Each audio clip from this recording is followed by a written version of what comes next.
HAVO 2017, eerste tijdvak tekst 2. Je hebt gezien, ik heb al hier en daar wat dingen gemarkeerd. Het is sowieso verstandig om, als je aan het lezen bent, om die signaalwoorden die je hier in het groen hebt staan, om die te markeren. Bij signaalwoorden in de tekst, daar gebeurt altijd iets. Hè. Daar gaat die wisselen van betekenis. Dan komt een tegenstelling of een voorbeeld of wat dan ook. Maar daar staan ook heel vaak antwoorden op vragen. Omdat daar nu eenmaal iets gebeurt. We gaan eerst even kijken naar de vragen. En als je dat ziet bij deze tekst, dan zie je dat de eerste vraag gaat over alinea 1, de tweede vraag gaat over alinea 2, de derde over 3, 4 en 5. Dus je kunt ook heel goed deze teksten per alinea lezen. En af en toe komt er dan een vraag waarvan je denkt, nou oké, daar moet ik even de hele tekst voor lezen, maar die sla je dan gewoon eventjes over. Bij het examen wel even een grote pijl zetten op je antwoordblad bij vragen die je overslaat, zodat je niet vergeet om ze later alsnog in te vullen.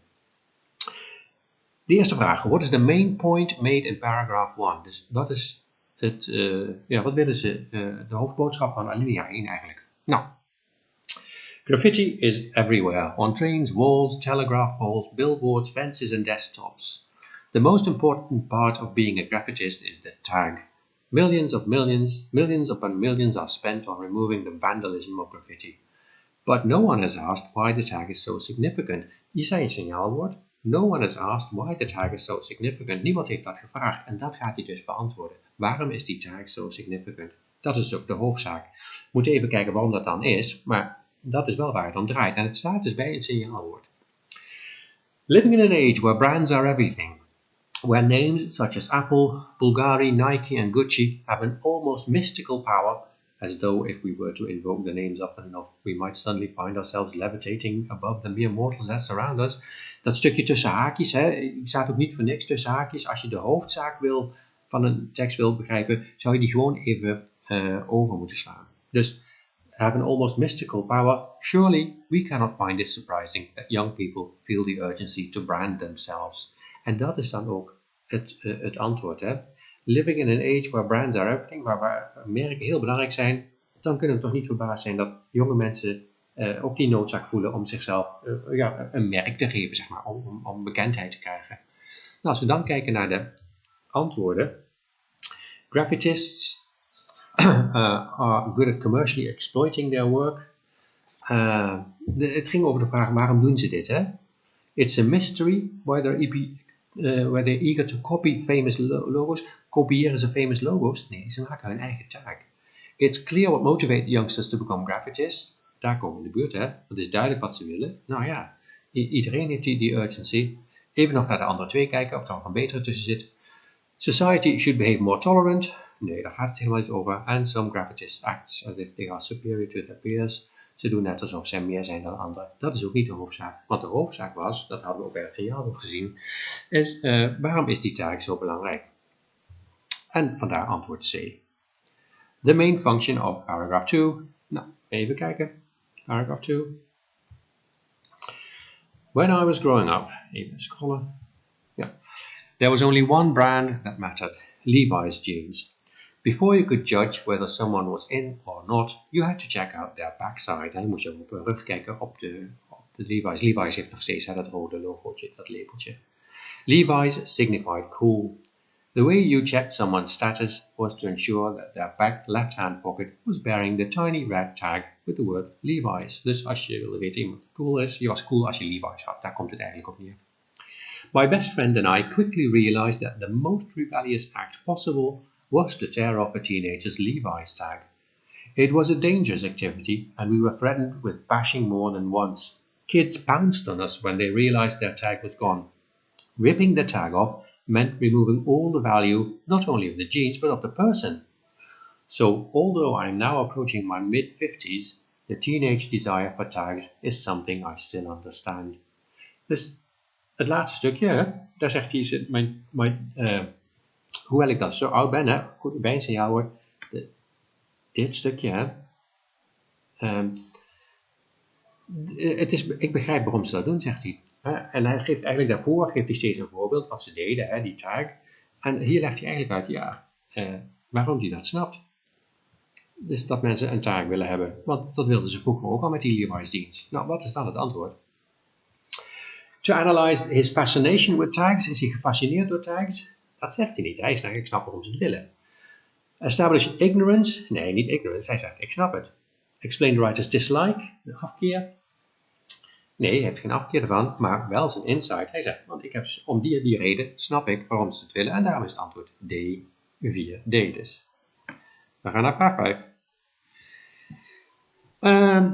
The author's point that paragraph 3 leads up to. Dus wat wil hij eigenlijk zeggen?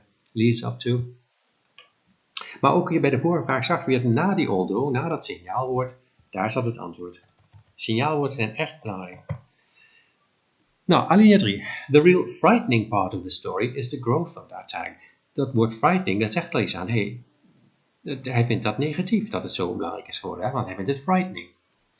From a tiny red flag on a denim pocket to an all-encompassing concept that requires all of us not only to wear brands, but to create and be our own brand. Dus zeg, daardoor willen wij een eigen merk eigenlijk zijn. Hè? What was once just a sign of teenage insecurity has now become institutionalized to the point that there are experts, tussen aanhalingstekens, who are invited into schools to talk to students about how to manage their brand on Facebook. Hij zegt, ja, het is een beetje, zegt hij eigenlijk, misschien zelfs al uit de hand gelopen. Het is all-encompassing, dit stukje. Ja? Het is allesomvattend geworden, zegt hij, concept. En we moeten niet brands dragen, maar we moeten ook een brand zijn. En dan komen zelfs experts naar school. Maar hij vindt dat dus frightening. Dus aan dat woord frightening, daar kun je al zien dat hij het niet prettig vindt dat het zo is. Vraag 5 waren we. Nou, are employed as educational tools? Zijn dat dingen die gebruikt worden nu op school? Nou, nee, geen. Exploited by big companies? Nou, zijn de grote bedrijven hun aan het uitbuiten? Nee, ze moeten hun eigen merk eigenlijk promoten, hè? Hun eigen ik. Have a negative impact on children, dat is negatief. Dus die zou het kunnen zijn. And have become far too important, die is ook negatief. Eigenlijk de B, C en D zijn eigenlijk allebei negatief. Hè? Maar ze hebben het niet over uitbuiting door grote bedrijven. Zegt iets dat het een negatieve impact heeft on children? Ja, dat staat er niet, het kan wel zo zijn, maar dat staat er niet in de tekst. Hè? In de tekst staat niet, dit is slecht voor die kinderen. Hij zegt wel, it is all-encompassing, het is allesomvattend geworden, het is te groot geworden, zegt hij. En daarom is het antwoord D bij 5. En je kon door het woord frightening kon je al iets uithalen. En ook door het all-encompassing. Volgende vraag. Wat zijn we bij? Vraag 6, alinea 4. Wat wordt duidelijk? What becomes clear from paragraph 4? Nou, wat wordt daar duidelijk uit paragraph 4? Probeer eerst zelf een antwoord te geven. Hè? The success of a brand, as we know, doesn't depend on the product. It depends on how effectively your brand or logo or theme tune infiltrates the zeitgeist and to what extent it remains imprinted on people's minds. And our young people understand this only too well. Jonge mensen begrijpen dat. Het gaat niet om het product eigenlijk, maar ook van hoe goed het past bij de tijdgeest. Why else would they jeopardize their lives painting their tags in tunnels and beside railway tracks? In the absence of a marketing budget, these young brand managers have cleverly located a cheap and relatively easy to access audience in the passing peak hour train carriages. Talk to the graffiti writers and they can tell you proudly exactly how many trains pass a certain spot every hour. Each viewing of their tag means they have been seen and each sighting means their brand has increased in value. Wat je hier ziet, hè, dat doen we ook allemaal positieve woorden gebruikt worden. Hè? Cleverly, easy to access, proudly, and brand has increased in value. And young people understand this well. Dus en hij heeft begonnen met te zeggen van succes hangt niet af van het product, maar hoe goed het past. Hè? En daarna gaat hij zeggen hoe die jonge mensen, die tags, dus die graffiti mensen, hoe die hun merk promoten. En ze doen dat dus blijkbaar goed, want hij gebruikt allemaal positieve termen. Nou, als je dan naar de antwoorden kijkt, dan kom je uit bij antwoord B. Hè? They understand and apply marketing principles, want ze weten het moet vaak gezien worden en ze hebben een plekje gevonden waar dat kan. Nou, dan zal er geen budget en daarom antwoord B. Dan gaan we naar 7. Which of the following statements is are in line with paragraph 5? Forcing graffitists to remove their work could solve the problem. Dus als je ze dwingt om het te verwijderen, kan het probleem oplossen.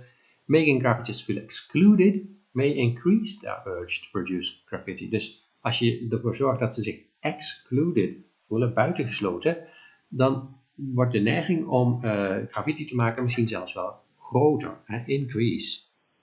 Dus moet je ze dwingen om het te verwijderen, of moet je eigenlijk dat juist niet doen. Now, some may argue, even een stukje weer scrollen, that we need to make graffitists take responsibility for their actions by getting them to clean up the graffiti. Misschien zeggen, ja, moet je het schoonmaken. Hier staat het woordje but. Maar hij gaat iets daartegen inbrengen. Dus dan heb je al bijna het antwoord te pakken. Maar het staat dus weer door bij zo'n signaalwoord. This would risk confirming their idea of themselves as outsiders. And if they have to erase their identity, or what stands for as their identity, they may be even more rabid about going out to restate it. Dan zijn ze misschien nog wat fanatieker om het weer neer te zetten. Any cleaning up needs to be within a wider community service, so we encourage the idea of a citizen within the society rather than confirming a sense of the heroic loner against the system. Hier was ook nog een signaalwoord rather than, in plaats van. Dat ga ik even keurig markeren voor jullie met een mooie groene. Ja, maar hij zegt dus ook weer hier, any cleaning needs to be within a community, dus niet uitsluiten, in plaats van dat je ze een heroic loner maakt against the system. En hier staat ook in dit stukje staat van, ja, ze gaan misschien dan nog fanatieker die dingen neerzetten. Dus hij zegt niet dat het op kon lossen, want hij zegt, misschien moeten sommige mensen zeggen, je moet het ze misschien laten verwijderen, dan krijg je but. Nou, dan weet je al, dat vind je dus niet. Dus 1 is het niet en 2 is het wel. Dus daarom is die antwoord B. En dat was dan